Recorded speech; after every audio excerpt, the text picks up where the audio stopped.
God's chosen ones. You passed a secret exam. Get ready for life-changing doors to open. Wisdom Guide. You didn't click this by accident. Heaven called roll tonight, and your name. Your name was whispered across the throne room of eternity. What if I told you that the worst season of your life, the one that nearly broke you, the one that left you questioning if God had forgotten your address, what if that wasn't punishment at all? What if it was the most important exam you've ever taken, and you didn't even know you were in the classroom? Here's a truth that will shake you.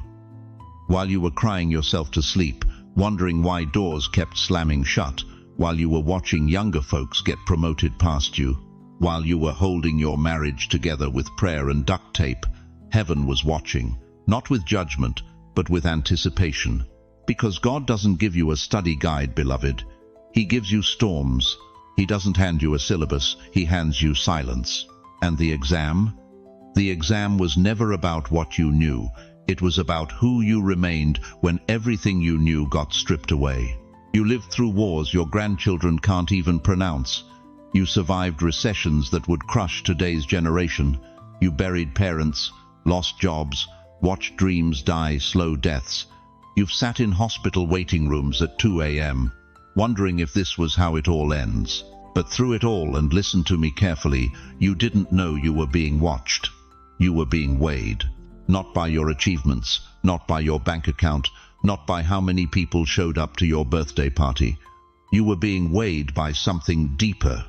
Before we go further, I want to thank every single one of you who has supported this message through Super Thanks. Your generosity means more than you know. You're not just donating. You're helping spread light to others who feel alone in their calling. Whether you give or not, I'm deeply grateful for your presence here. Your support, your time, your attention, it all matters. If your spirit is already stirring, if something inside you is saying, "This message is for me," comment, "I'm ready." Because this isn't just a video. This is a divine roll call.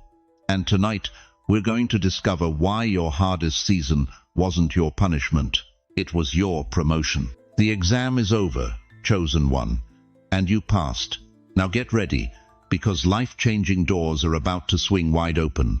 Why did it hurt so much? Why did the very people you'd die for become the ones who stabbed deepest? Why did God let you walk through hell while others seemed to glide through heaven? Here's what nobody told you about your journey. While others were praying for open doors, you were sitting for an exam in a hallway full of locked ones. And that hallway, that wasn't punishment. That was preparation. You cried until your eyes burned. You were passed over for promotions you deserved. You watched people half your age get opportunities you'd prayed for. You thought God had forgotten your address, lost your phone number, maybe even deleted your file altogether. But listen to me carefully. Every tear was collected. Every rejection was recorded. Every night you whispered, "God, where are you?" into the darkness. He was right there, taking notes. Because this wasn't about what you could endure. This was about who you'd become while enduring it. Look at Job, a man who lost everything in a single day. His children, his wealth, his health. Even his wife told him to curse God and die. But Job 2-3 says something powerful. The Lord said to Satan, "Have you considered my servant Job? There is no one on earth like him." God wasn't bragging about Job's wealth or success. He was boasting about Job's character under fire. You see, heaven doesn't test your resume. Heaven tests your heart. While your friends were comfortable in their blessings, you were being refined in the furnace. While they were networking at church potlucks, you were wrestling with angels in hospital waiting rooms. While they were posting their victories on Facebook, you were fighting battles that had no audience except God. And that's exactly where He wanted you. You were being tested not on strength. Any fool can flex when they're winning. You were tested on purity under pressure. Would you still be kind when kindness wasn't returned? Would you still pray for people who gossiped about you? Would you still tithe when your bank account was laughing at you? The devil whispered every night, "Give up, get bitter, get even." But something inside you, something that confused even you, kept choosing mercy over revenge, hope over cynicism, faith over fear. Remember when David was anointed king at 17, then spent the next 15 years running for his life? 1 Samuel 16 shows God choosing David, but it's the caves of Adullam where David was forged. Every psalm of desperation, every night of terror, every moment when Saul's spear missed by inches, that wasn't God forgetting his promise. That was God fulfilling it. You passed, not by fighting, but by refusing to fold. When they lied on your character, you didn't become a liar. When they betrayed your trust, you didn't become untrustworthy. When they abandoned you in your hour of need, you didn't abandon your faith. That's not weakness, that's supernatural strength. That's the kind of power that makes demons tremble and angels take notes. Think about it. Why did Jesus spend 40 days in the wilderness before his ministry began? Because the devil had to test what God had declared. If you are the Son of God, Satan kept saying. But Jesus didn't need to prove anything to anyone. He just needed to prove he wouldn't compromise his identity for comfort. That's exactly what happened to you. Every betrayal was asking, will you still be loving? Every rejection was asking, will you still be faithful? Every delay was asking, will you still trust God's timing? And somehow, against all logic, you kept saying yes. You were tempted to become someone you weren't. Harder, colder, more calculating, more selfish. The world rewards those qualities, celebrates them even. But you refused. You stayed soft in a hard world. You remained authentic when everyone else was performing. You chose integrity when compromise would have been easier. Proverbs 17:3 tells us, "The crucible for silver and the furnace for gold, but the Lord tests the heart." Your heart was in that furnace, beloved, and instead of melting, it was purified. Instead of breaking, it was strengthened. Instead of becoming bitter, it became better. The silence you endured wasn't God ignoring you, it was God protecting the process. Because if he had rescued you too early, if he had answered too quickly, if he had opened doors before you were ready, you would have entered your next season with the same character that got you stuck in the first place. But now you're different. You've been tested under pressure and proven unbreakable. You've walked through fire and came out with your soul intact. You've been betrayed by friends and still chose forgiveness. You've been overlooked by man and still trusted God's plan. That's why what's coming next is going to be different. Because you're different. You didn't just survive the test, you passed it with honors. And heaven has been waiting for this moment, when your character matched your calling, when your heart was ready for your harvest. If you've ever asked, why was it so hard? Type in the comments, now I know. Because the hardest tests produce the strongest graduates. And you, chosen one, are about to graduate into a season that will make every tear worth it. But the real question is, are you ready for what comes after the test? Because the doors that are about to open, they're not just any doors. Listen to me, chosen one. You weren't just going through life these past decades. You were being recorded for eternal promotion. Every breakdown in your bedroom, every moment you chose forgiveness over revenge, every time you got back up when the world said stay down, it was all being documented in heaven's archives. You passed the test because you didn't become what tried to destroy you. The Great Depression tried to make you greedy. You chose generosity. Vietnam tried to make you bitter. You chose to believe in tomorrow. Divorce papers tried to make you cynical about love. You chose to keep your heart open. Cancer tried to make you fearful. You chose faith over fear. And heaven was watching, taking notes, recording character. Daniel faced this same examination. The Bible tells us in Daniel 6-4 that his enemies, quote, tried to find grounds for charges against Daniel in his conduct of government affairs, but they were unable to do so. Quote, why? Because his character was beyond reproach. They watched him. They investigated him. They hunted for flaws. But Daniel had been refined by trials until he became unbreakable. You know what that feels like, don't you? People watching, waiting for you to crack, to compromise, to become bitter like they did. But you didn't. You passed the test because you didn't become what tried to destroy you. Here's what most people don't understand about God's chosen ones. You weren't tested for your strength. You were tested for your character. Anyone can lift weights and build muscle. But can you carry betrayal without becoming a betrayer? Can you endure injustice without becoming unjust? Can you walk through hell and come out with your soul still intact? That's the real examination. And you, my friend, you aced it. Job knew this pressure. God himself said in Job 1:8, "Have you considered my servant Job? There is no one on earth like him. He is blameless and upright, a man who fears God and shuns evil." God wasn't bragging on Job's resume. He was bragging on Job's character. Because when the devil came asking permission to test Job, God knew exactly what kind of man he was dealing with. And when the devil came for you, and he did come for you, God knew exactly what kind of person you were too. You passed the test because you didn't become what tried to destroy you. Others got attention.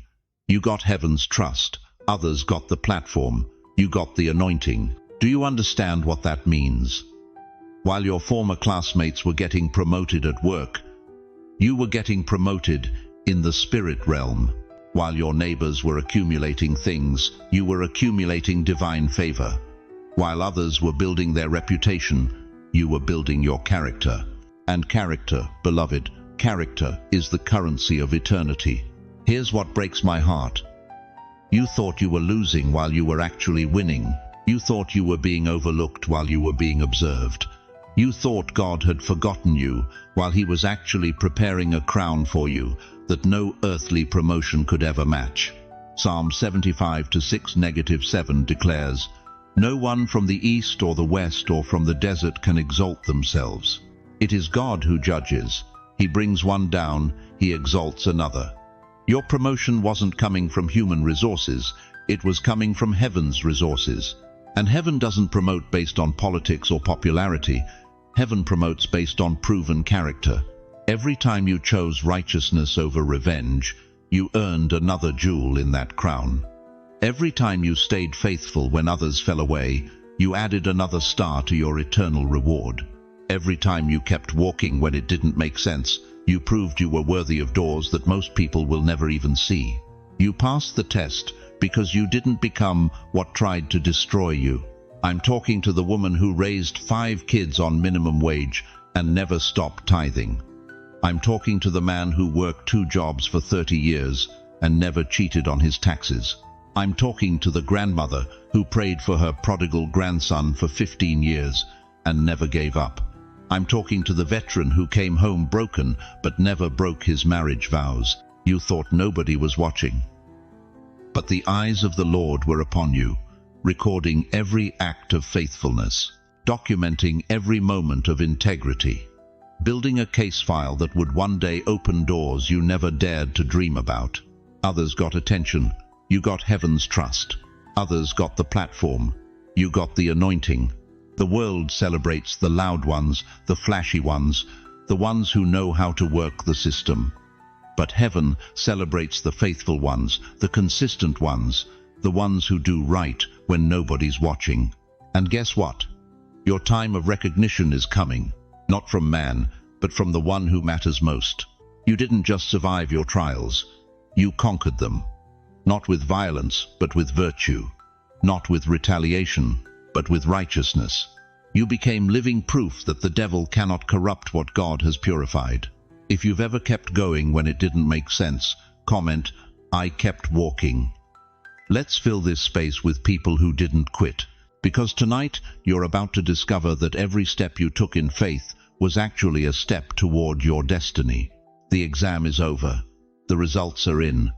And the doors that are about to open will prove that your faithfulness was never forgotten. It was being rewarded in ways you never imagined possible. Listen to me, dear one. I know you're sitting there wondering if God fell asleep at the wheel of your life. I know you've been counting the years, not the blessings. Counting the closed doors, not the character being built in the waiting room. You've been in the wilderness so long, you forgot what the promised land even looks like. But what if I told you that every single day you thought God was silent, He was actually speaking? Not in thunderclaps or burning bushes, but in the steady rhythm of your heart that kept beating when it should have stopped. In the stubborn hope that kept flickering when logic said to blow it out. God was silent, not absent. You see, there's a difference between being forgotten and being prepared. There's a canyon-wide gap between being punished and being positioned. And beloved, what you've been calling your wilderness years, heaven calls them your graduate school. Think about Moses, 40 years in the desert before he ever saw the burning bush. 40 years of tending sheep when he could have been leading nations. Can you imagine the conversations he had with God during those decades? Lord, I killed a man trying to defend your people, and now I'm picking up sheep droppings in the middle of nowhere. Did you forget my address? But God wasn't punishing Moses. He was proving him. Every day Moses chose to be faithful with sheep. God was writing his dissertation on leadership. Every morning Moses woke up in that desert. He was taking another exam in character. An exam with no proctor, no study guide, just life pressing down on him like a 2,000-pound weight. You thought the delay meant denial, but it was divine surveillance. And here's what breaks my heart about your story. You've been showing up anyway. When arthritis made your knees scream, you still knelt to pray. When your pension got cut and you had to choose between medication and groceries, you still tithed. When your children moved 3,000 miles away and call once a month if you're lucky, you still blessed them in your prayers every single night. You weren't being punished, beloved. You were being proven. Let me tell you about Eleanor, 83 years old, widow for 12 years. Every Tuesday for the past decade, she's been showing up at the community center to serve lunch to homeless folks. Rain or shine, Eleanor's there with her walker and her smile, ladling out soup like she's serving at the Last Supper. Nobody knows her name, nobody writes articles about her. She doesn't have a Facebook page or a ministry website. But every Tuesday, she proves that faithfulness doesn't need an audience. It just needs a heartbeat and a willingness to keep showing up. Last month, Eleanor fell in her apartment, broke her hip, spent 3 weeks in the hospital. And you know what she was worried about? Not her own pain, not her medical bills. She was worried about who was going to serve soup on Tuesday. That's when something beautiful happened. One of the men she'd been serving for 8 years, a veteran who'd been homeless since Vietnam, he organized the other folks to pool their money. $57.33. They bought flowers and visited Eleanor in the hospital. When she saw them walk into her room, this woman who had been invisible for decades, who had been serving in silence while watching others get recognition, she wept, not from pain, but from the revelation that God had been watching every Tuesday. He had been keeping score of every bowl of soup, every gentle word. Every Tuesday she could have stayed home but didn't. That veteran looked at Eleanor and said, "Miss Eleanor, you've been feeding us for years. We didn't know how to say thank you until now, but we see you. We've always seen you." In that hospital room, Eleanor understood something that took her 83 years to learn. The exam wasn't about being seen by the world. It was about being faithful when nobody's watching. And God? He sees every single act of invisible obedience. Your Tuesday is coming, dear one. Your hospital room revelation is on its way. Because God doesn't test you to break you. He tests you to prove to the universe that some souls can't be bought, can't be broken, can't be convinced to quit. You've been faithful in the wilderness. You've served in the silence. You've loved when love was costly. You've hoped when hope was foolish. You've believed when believing felt like standing alone on a cliff in a hurricane. But here's what the enemy didn't count on. Here's what shocked the very courts of heaven. You didn't just survive the test, you passed it with flying colors. You stayed sweet when life turned sour. You remained soft when the world tried to harden you. You kept showing up when showing up felt like showing out. Isaiah 40:31 says, "But they that wait upon the Lord shall renew their strength. They shall mount up with wings as eagles. They shall run and not be weary. They shall walk and not faint." The Hebrew word for wait doesn't mean sitting passively. It means braiding your life together with God's timeline until you can't tell where your faith ends and His faithfulness begins. That's what you've been doing, beloved. You've been braiding your broken heart with His promises. You've been weaving your disappointments with His divine plan.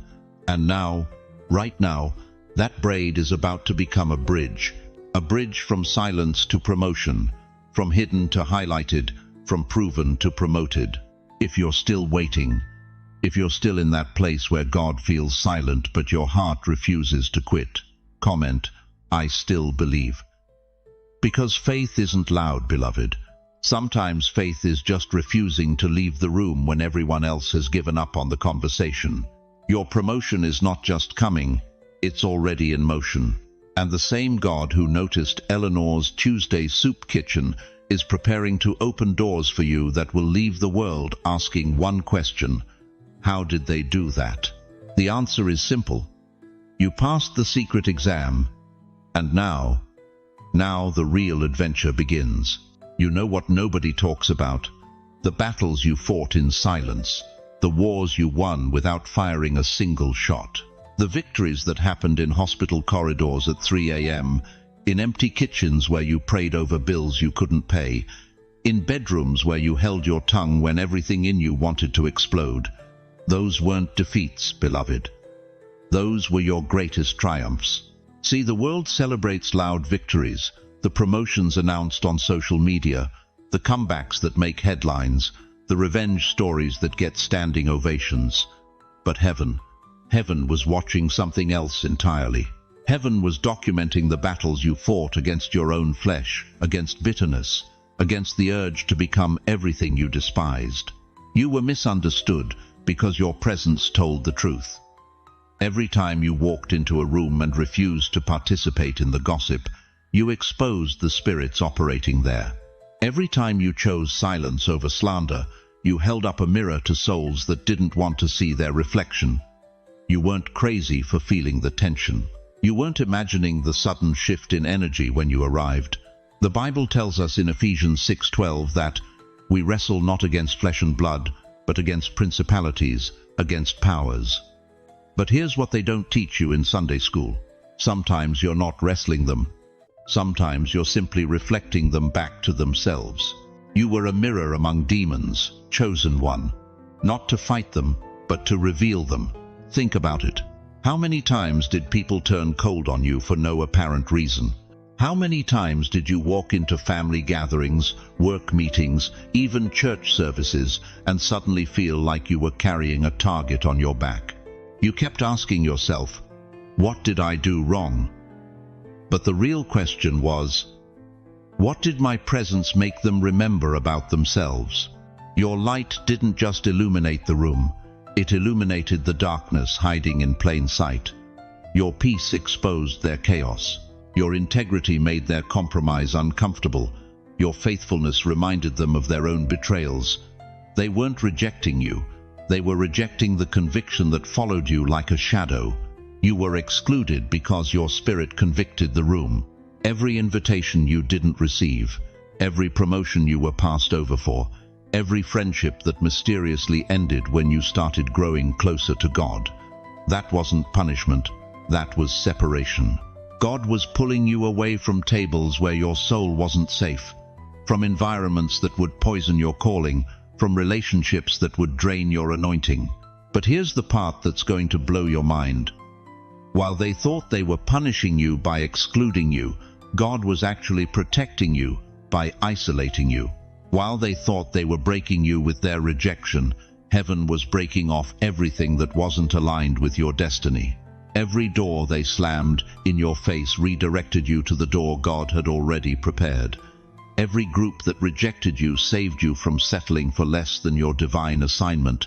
Every person who walked away made room for the connections God handpicked for your next season. You thought you were losing, but you were being refined. Think about Daniel in the lion's den. The other officials didn't throw him to the lions because he was weak. They threw him there because his integrity made their corruption look pathetic. His dedication to prayer exposed their spiritual emptiness.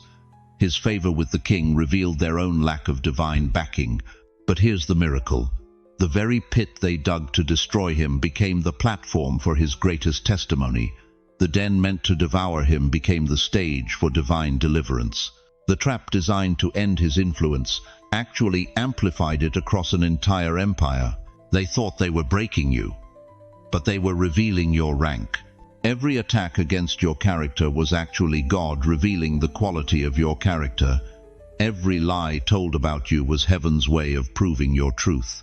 Every time you were underestimated, overlooked, or written off, you were being positioned for a comeback that would leave no doubt about whose you are. You survived seasons that destroyed others. You maintained your sanity in situations that drove people to mental breakdowns. You kept your heart soft in environments that turned others stone cold. You preserved your integrity in systems designed to corrupt it. That's not just resilience, beloved. That's supernatural grace. That's divine backing. That's the stamp of heaven's approval on a soul that refused to be bought, broken, or bent. The enemy thought he was isolating you to weaken you, but God was isolating you to strengthen you. The devil thought he was breaking you down, but the Lord was building you up. Hell thought it was destroying your testimony, but heaven was developing your authority. You passed every test they didn't even know they were giving you. You won every battle they thought you lost. You conquered every giant they sent to intimidate you. Not with swords or shields, but with something far more powerful. An unshakable identity rooted in divine purpose. Right now, while you're listening to these words, something is shifting in the spiritual realm. The same forces that tried to bury you are about to witness your resurrection. The same voices that declared you finished are about to hear heaven announce your promotion. The same eyes that wrote you off are about to watch God write your vindication across the sky. You know who you are now, don't you? You're not the victim of their schemes. You're the victor of God's plan. You're not the casualty of their wars. You're the champion of heaven's battles. Type in the comments, "I know who I am." Let hell hear it. Let heaven record it. Let the universe realign itself around the truth of your divine identity. Because the secret exam is over, and your results are in. You passed with honors you didn't even know you were earning. Listen to me, chosen one. I need you to hear something that's going to shatter every lie you've believed about why your life has felt like a waiting room for the past decade. You weren't overlooked. You were undercover. Every door that slammed shut in your face. Every promotion that went to someone half your age. Every time you felt invisible while watching others get the recognition you deserved. That wasn't rejection. That was divine protection. Isaiah 49:2 says it plain. He hid me in the shadow of his hand. God didn't forget about you, beloved. He concealed you. There's a massive difference between being abandoned and being strategically positioned. Think about this for a moment. When the military has their most valuable assets, their most crucial operatives, where do they put them? Out in the open where everyone can see them? Or do they keep them hidden, protected, prepared in secret until the exact moment their skills are needed most? You've been in spiritual boot camp, and you didn't even know it. Every betrayal that should have broken you but didn't. Every financial struggle that should have made you bitter, but instead made you resourceful. Every health scare that should have destroyed your faith but somehow deepened it. God was watching. Not your failures, your responses. He was measuring your heart while the world was measuring your bank account. But here's what's going to rock you to your core. The very people who overlooked you, who passed you over, who made you feel like yesterday's news, they were actually God's unwitting instruments. Every boss who didn't see your worth, every friend who dropped you when you needed them most, every family member who questioned your decisions, they were all playing their part in keeping you hidden until your appointed time. You see, God knew something about what was coming that you didn't, He knew the level of spiritual warfare you'd face when your doors finally opened. He knew the jealousy, the attacks, the pressure that would come with your promotion. So he kept you in the shadows, not as punishment, but as preparation. David spent years running from Saul, hiding in caves, wondering if God's promise of kingship was just a cruel joke. But those weren't wasted years. Those were warrior years. Every cave was a classroom. Every betrayal was a degree in leadership. Every moment of feeling forgotten was actually God forging an unshakable foundation in his character. And you've been in your own caves, haven't you? The cave of being misunderstood. The cave of financial pressure. The cave of watching others succeed while you struggled. The cave of wondering if your best years were behind you. But caves aren't prisons when God puts you there. Caves are incubators. Here's the revelation that's going to change everything. The doors weren't closed to punish you, they were locked for your protection. God knew that if he had elevated you 5 years ago, 10 years ago, you wouldn't have been ready for what comes with real authority. The temptations, the isolation, the responsibility of carrying other people's hopes and dreams. He needed to build something in you that couldn't be shaken, something that couldn't be bought, sold, or corrupted, something that only comes through the fire of being overlooked, underestimated, and undervalued, yet still choosing to serve with excellence. Every gray hair on your head is a badge of honor. Every wrinkle around your eyes tells the story of wisdom earned through tears and triumph. Every ache in your bones whispers of battles fought and won in the secret place where only God was watching. The world looks at your age and sees limitation. God looks at your age and sees qualification. You've been seasoned by suffering. You've been marinated in mercy. You've been slow-cooked in grace until every part of you carries the flavor of heaven. This is why younger voices crack under pressure while yours carries the weight of authority. This is why their success makes them arrogant, while your coming promotion will make you grateful. This is why they celebrate themselves while you're going to point back to the one who brought you through. But the hiding season is over. Something is shifting in the spiritual realm right now. Can you feel it? That restlessness in your spirit, that sense that something is about to break open. That's not anxiety, that's anticipation. Heaven is getting ready to unveil what it's been preparing in secret. The very gifts that seemed dormant are about to come alive. The very dreams that appeared dead are about to resurrect. The very doors that stayed locked are about to swing wide open with such force that everyone will know it was God's hand that moved them. But here's what I need you to understand. This isn't just about you finally getting your turn. This is about God revealing to the world what happens when someone passes his secret exam.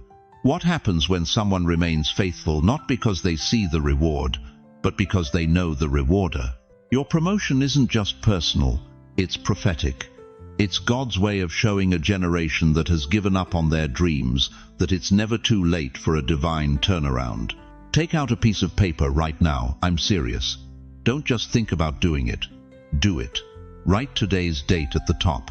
Below that, write these words: "My doors open now." Sign your name like you're signing a contract with heaven itself. Keep that paper, because what you just did wasn't positive thinking, it was a prophetic act. You just declared the end of the hiding season and the beginning of the revealing season. The question isn't whether your doors are going to open. The question is, are you ready for what's behind them? You were in a hallway, beloved.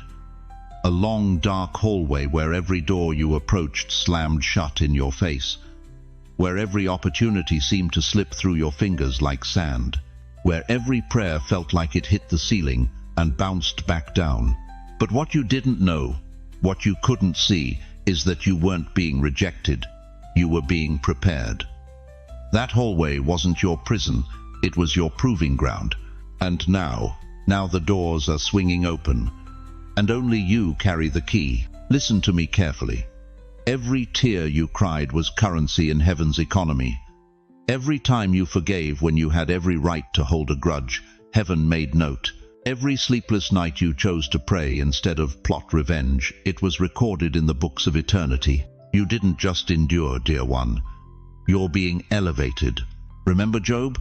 The man who lost everything, his children, his wealth, his health, his reputation. His own wife told him to curse God and die. But Job said something that shook the foundations of hell itself. Though he slay me, yet will I trust him. And what did God do? Job 42:10 tells us, "The Lord restored Job's losses when he prayed for his friends. Indeed, the Lord gave Job twice as much as he had before." Twice as much, not just restoration, multiplication. And that's what's happening to you right now. The devil thought he was destroying you, but God was doubling you. The enemy thought he was breaking you, but heaven was making you. Every attack was actually an investment in your elevation. You've been tested at levels most people will never understand. You've walked through valleys so dark that Google Maps couldn't find you. You faced giants that made Goliath look like a kindergartner. But here you are, still standing, still believing, still trusting. That's not luck, beloved. That's divine DNA. And now, right now, as I'm speaking these words, doors are creaking open all across your life. Doors in your finances, doors in your health, doors in your family relationships. Doors of opportunity that have your name engraved on them in heaven's handwriting. Can you feel it? That shift in the atmosphere, that stirring in your spirit. That's not your imagination. That's the sound of chains breaking. That's the sound of limitations crumbling. That's the sound of God saying, "Enough, my child has passed the test." Jesus said in Revelation 3:8, "I have set before you an open door, and no one can shut it."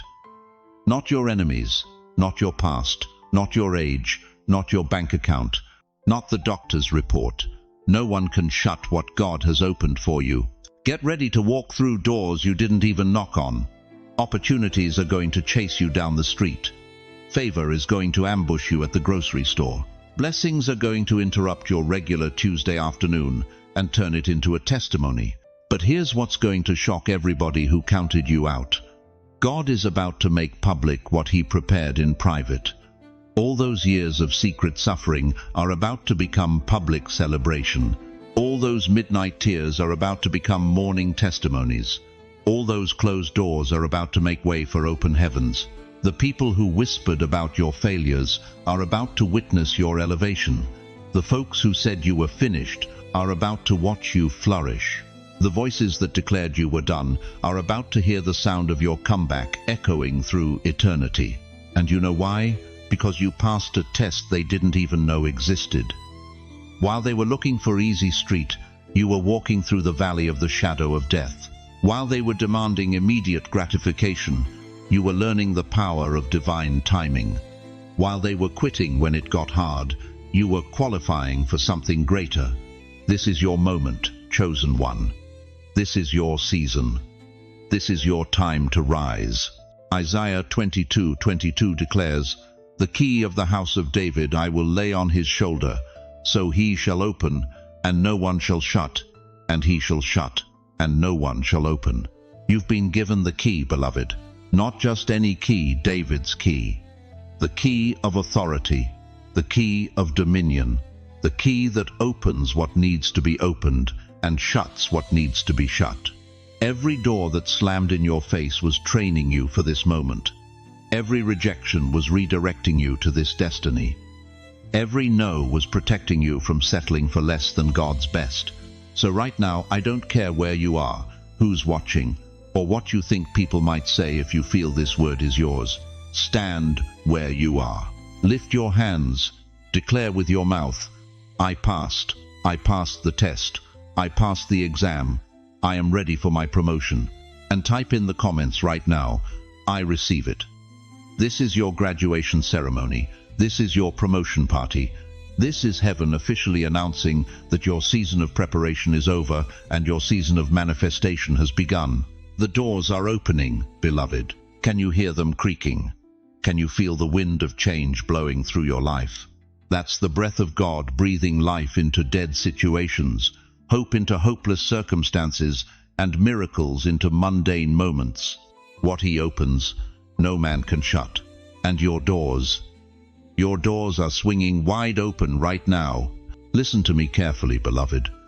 What if I told you that every single wound you've carried, every betrayal that left you gasping for air, every loss that made you question if God was even real? What if none of it was wasted? You've been reading your story all wrong. See, you thought those midnight tears were just pain. But heaven saw them differently. Every drop was ink. Every breakdown was a breakthrough being written in a language only eternity could understand. The wound wasn't just a scar, dear one. It was a scroll. And God has been writing your calling in cursive across your heart with every hurt you've endured. Think about it. How many nights did you lie awake, wondering why you? Why did your spouse walk out after 37 years? Why did your children move 3,000 miles away and call twice a year? Why did the company you gave your life to hand you a pink slip at 62? You thought you were just surviving. But God was writing a calling in every loss. Here's what the enemy doesn't want you to know. Your deepest wound is your greatest weapon, that place where you bled the most. That's exactly where God is preparing you to heal others. The very thing that nearly destroyed you is about to become the very thing that delivers someone else. Joseph knew this, sold by his own brothers, betrayed, falsely accused, thrown in prison. But listen to what he said years later, when he stood face to face with those same brothers. You meant evil against me, but God meant it for good, to bring it about that many people should be kept alive. Your pain wasn't punishment, it was preparation.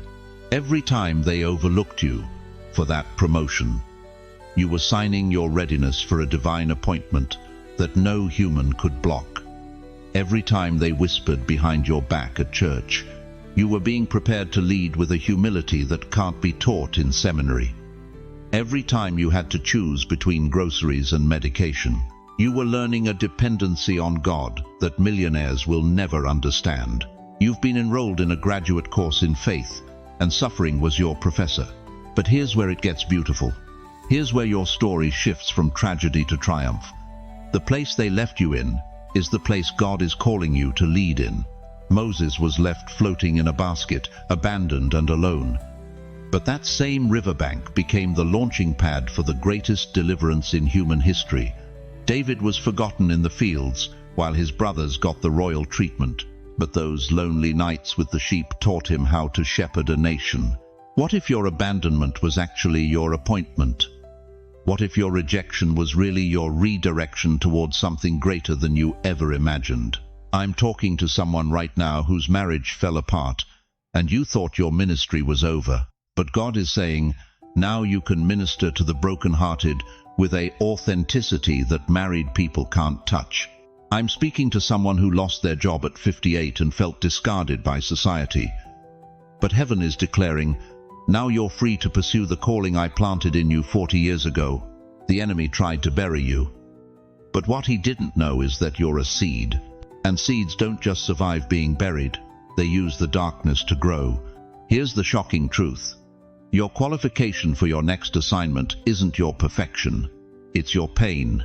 It's not your credentials. It's your scars. God doesn't call the equipped.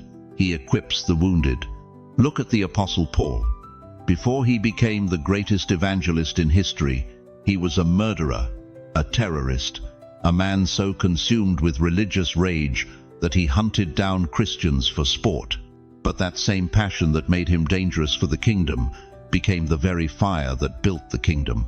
Your anger can become your advocacy. Your depression can become your compassion. Your abandonment can become your ability to find the lost ones. But here's what you need to understand.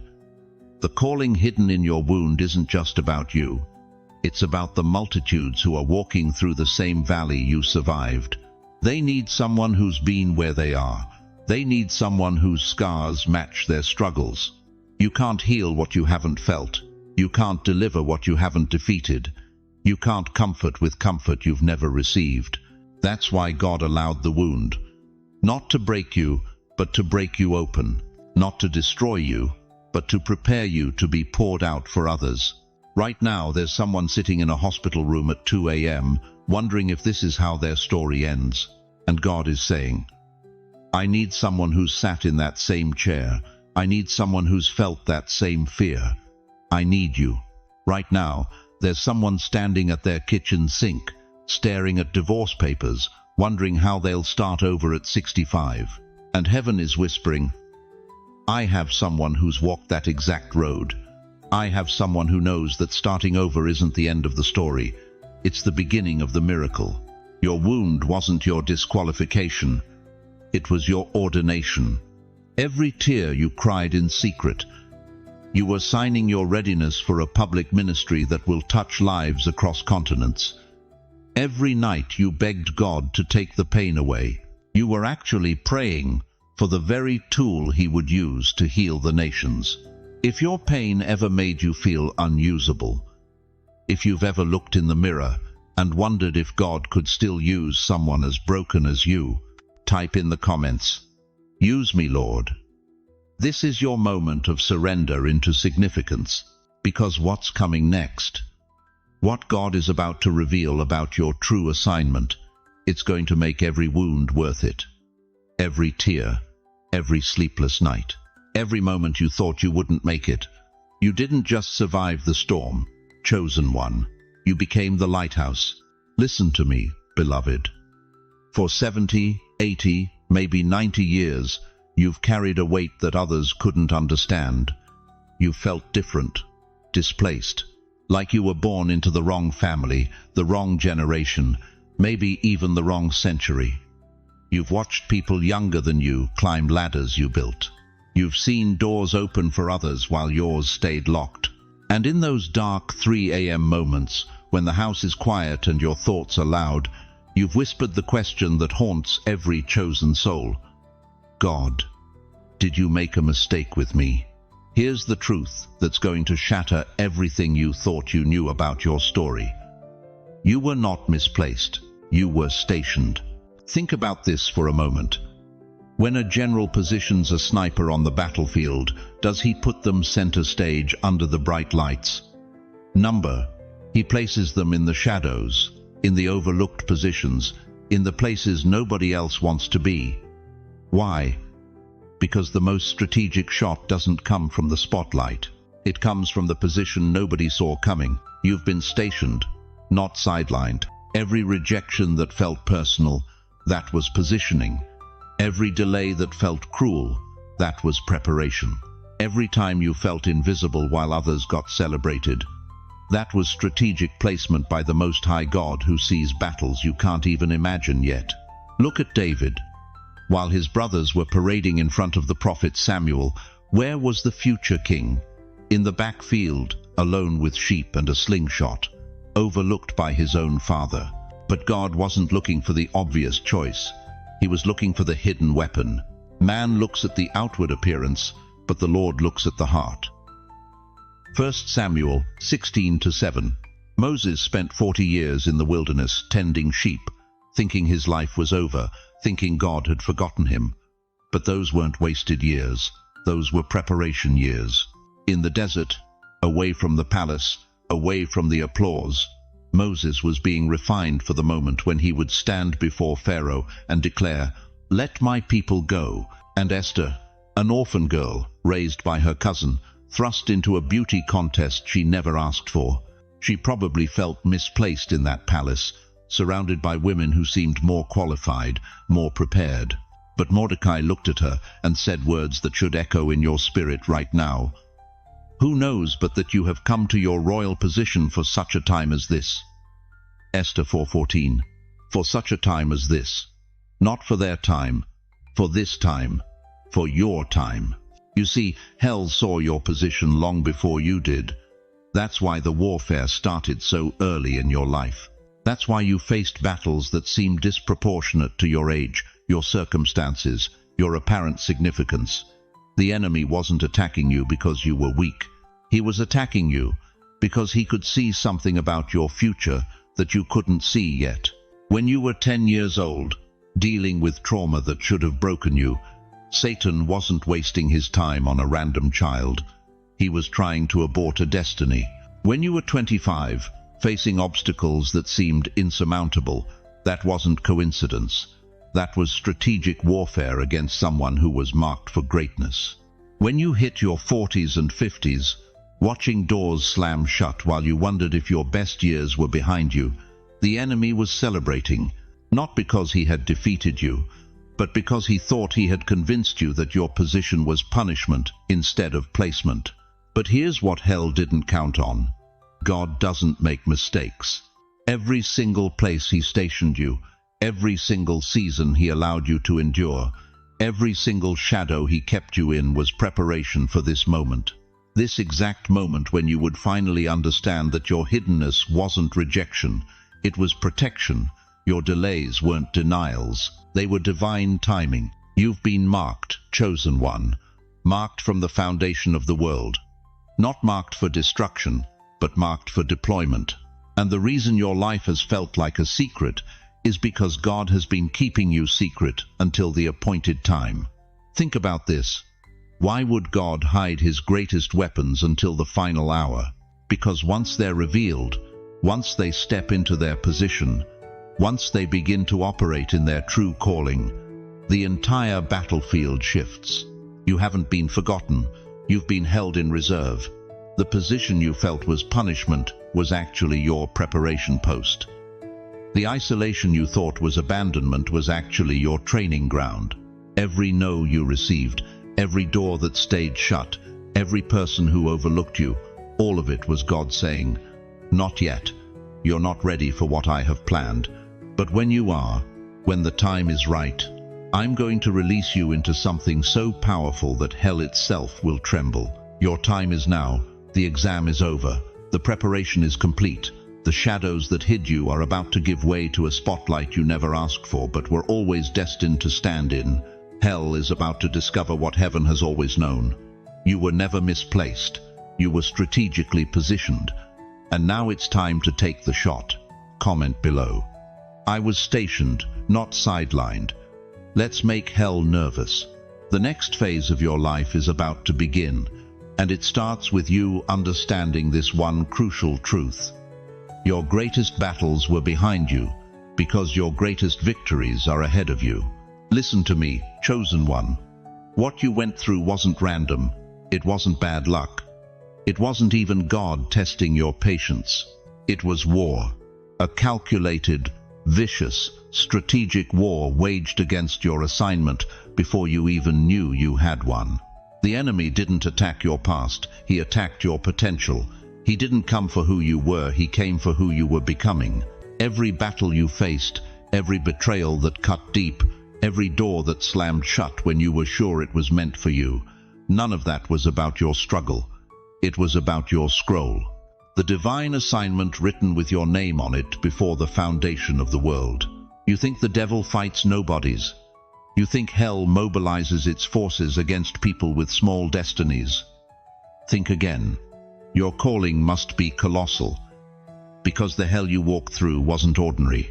Look at Joseph, 17 years old, with a dream that made his brothers sick with jealousy. They didn't throw him in a pit because he was annoying. They threw him in a pit because they saw greatness in him that he couldn't even see in himself yet. The enemy recognized the prime minister before Joseph did. Look at David, just a shepherd boy bringing lunch to his brothers on the battlefield. But when Goliath saw him coming, that giant didn't laugh. He cursed him by his gods. Why? Because something in David's spirit made the powers of darkness tremble. You were hunted like Joseph, hunted like Jesus, hunted like Harriet Tubman when she kept going back into slave territory, risking everything because she knew freedom wasn't just for her, it was for generations she'd never meet. The attacks on your life weren't personal. They were prophetic.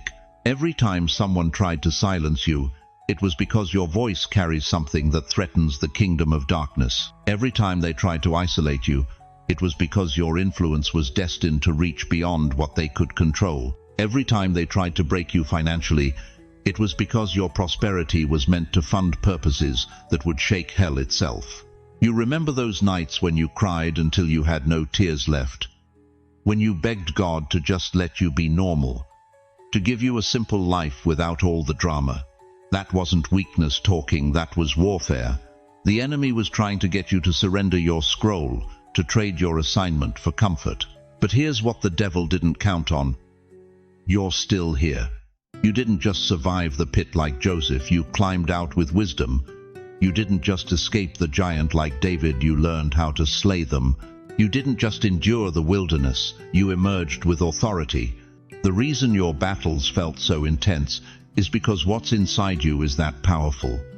The reason people turned on you for no reason is because they sensed something in you that they couldn't corrupt or control. The reason doors closed in your face wasn't rejection, it was protection from assignments that would have diluted your true calling. Think about it. Every prophet in the Bible was hunted. Every revivalist in history was persecuted. Every person who carried world-changing anointing faced world-class opposition. Martin Luther King Jr. didn't face FBI surveillance because he was preaching feel-good sermons. Mother Teresa didn't face criticism because she was playing it safe.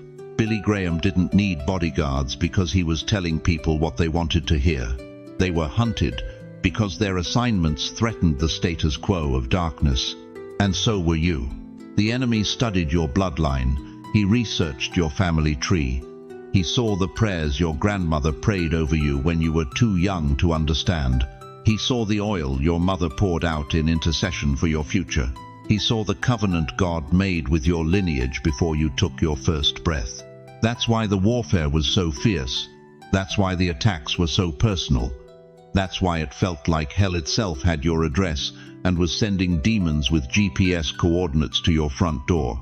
But every arrow they shot at your character only refined it. Every weapon they formed against your purpose only sharpened it. Every giant they sent to intimidate you only trained you to become a giant killer yourself. You didn't know it then, but you were in boot camp. Not for survival, for dominion. The trauma you endured wasn't meaningless suffering. It was strategic preparation. God was allowing the enemy to reveal his playbook while simultaneously training you to dismantle it. Every attack taught you warfare. Every betrayal taught you discernment. Every closed door taught you to trust divine timing over human opportunity. You are not a victim of your circumstances. You are a graduate of God's Special Forces program.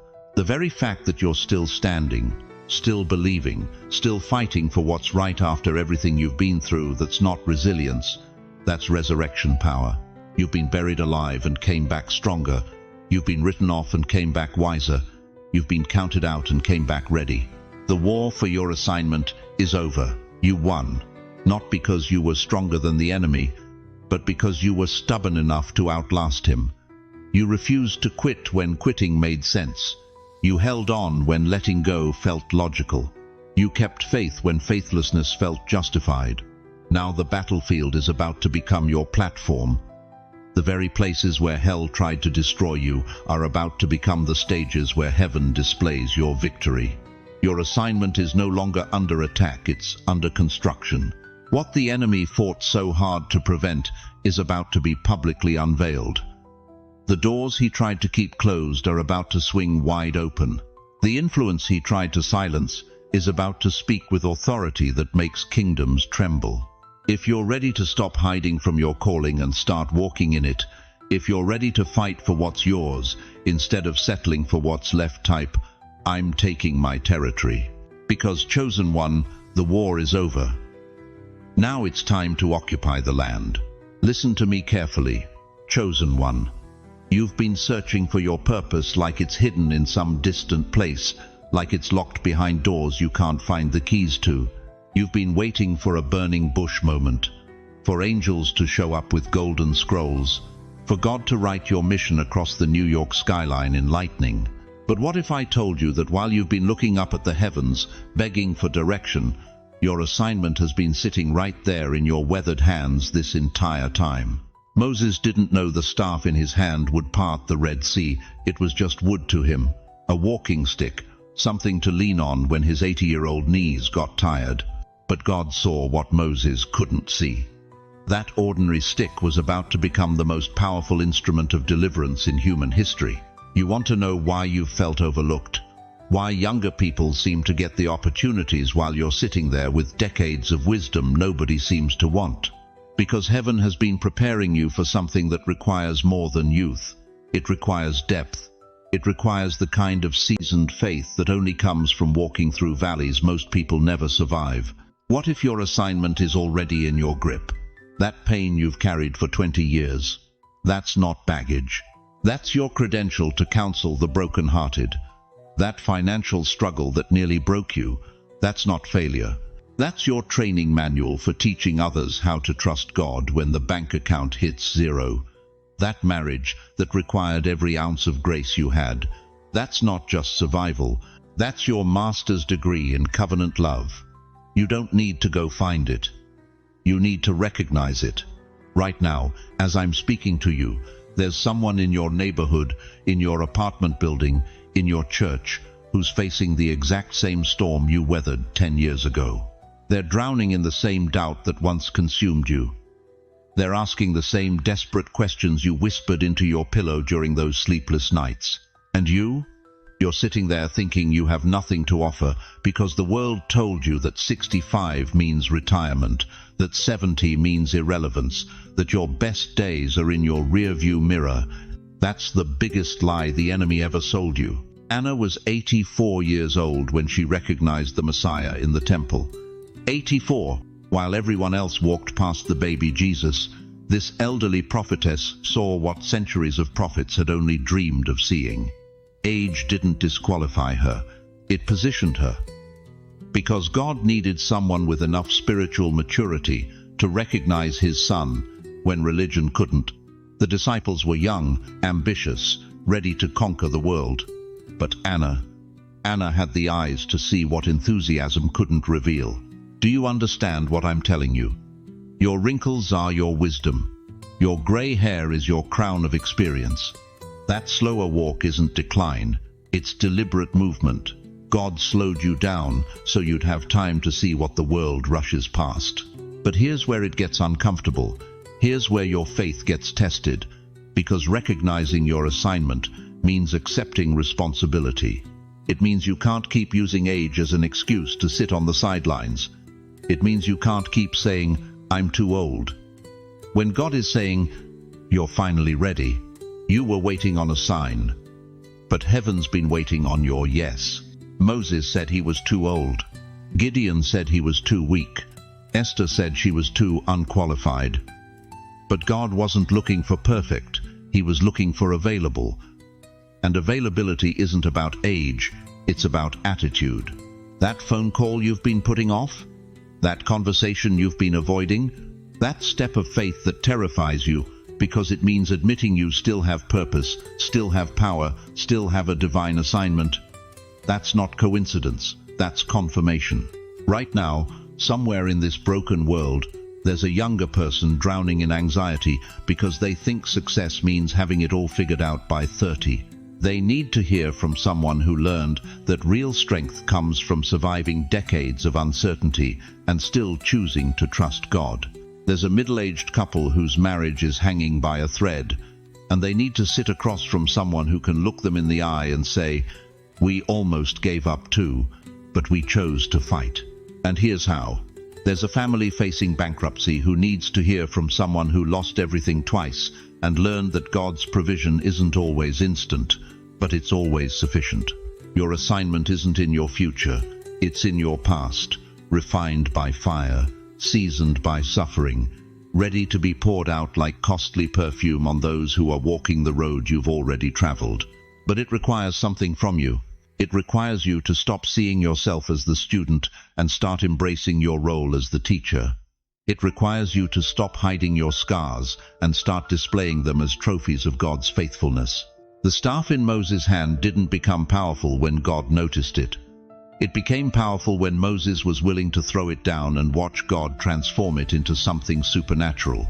Stand up, wherever you are, and say out loud, "I receive my assignment," because the exam is over. You passed, and now the real work begins. You've been asking this question for years, haven't you? Why did it take so long? Why did you have to watch your college roommate build an empire while you struggled to pay rent? Why did your younger sister get married 3 times while you're still praying for one good relationship? Why did that guy who started after you at the plant get promoted to supervisor while you're still punching the same time clock? Listen to me carefully. Chosen one. You weren't being delayed. You were being deepened. Think about the mighty oak trees in Central Park. Those giants that have weathered every hurricane, every blizzard, every scorching summer for over a century. Do you know their secret? They don't grow up first. They grow down. For every foot they reach toward heaven, they send 2 feet of roots deep into the earth. Because God knew they'd need an anchor strong enough to hold them when the storms came. That's what's been happening to you. While others were building their careers on shaky ground, God was building your character on bedrock. While they were climbing ladders that could collapse, He was planting you so deep that nothing could uproot you. But it hurt, didn't it? It hurt like hell. You sat in your 1-bedroom apartment at 55, watching 30-year-olds on Instagram living in mansions. You attended wedding after wedding, always the bridesmaid, never the bride. You watched your children struggle while your neighbor's kids seemed to have life handed to them on a silver platter, and you whispered into your pillow at 2 a.m., "God, did you forget about me?" But here's what you didn't see in those dark hours. Here's what was happening in the invisible realm while you were drowning in disappointment. You weren't missing out. You were marinating. Like a master chef preparing the finest cut of meat, God was allowing time, pressure, and seasoning to work their magic in your spirit. Every rejection wasn't a closed door, it was divine protection. Every delay wasn't God's neglect, it was His preparation. Every tear you shed in secret wasn't wasted water, it was sacred irrigation, watering the roots that would one day hold up your destiny. The Bible tells us in Ecclesiastes 3:1, "To everything there is a season." But what it doesn't tell you is that some seasons feel like they last a lifetime. Some winters seem endless, some valleys feel bottomless. But God's timing isn't late, it's precise. You know what would have happened if you'd gotten that promotion at 35. You would have built it on insecurity and desperation. You would have led from trauma, not truth. You would have made decisions from fear, not faith. And when the real storms came, and they always come, everything would have crumbled because it was built on sand, not stone. But look at you now. Look at what those years of waiting produced. You don't just have experience, you have wisdom. You don't just have skills, you have character. You don't just have dreams, you have discernment. Those years of waiting weren't wasted. They were an investment. God was compounding your spiritual interest, and the payout is about to shock you. David was anointed king at 17, but he didn't touch the throne until he was 30.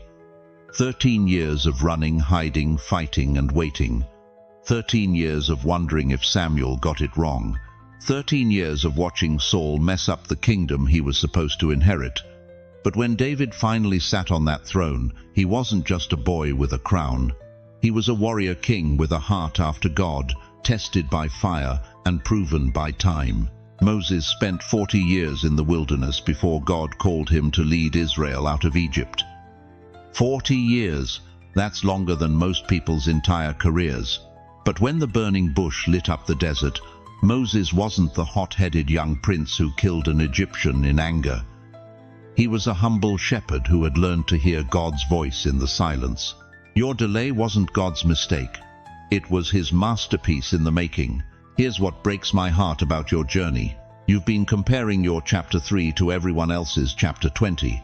You've been judging your behind the scenes by their highlight reel. You've been measuring your foundation laying years against their harvest season. But foundations are built in darkness, underground, where nobody sees. And the deeper the foundation, the taller the building can go. Every night you cried yourself to sleep, God was collecting those tears in His bottle. Every prayer you whispered in desperation, He was storing up for the day of your vindication. Every time you got back up when life knocked you down, heaven was taking notes.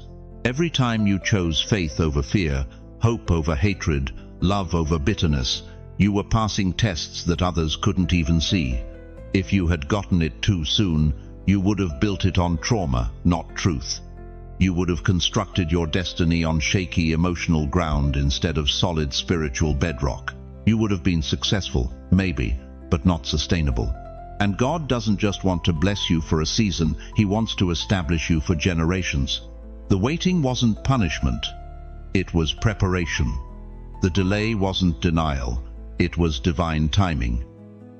The silence wasn't abandonment, it was sacred incubation.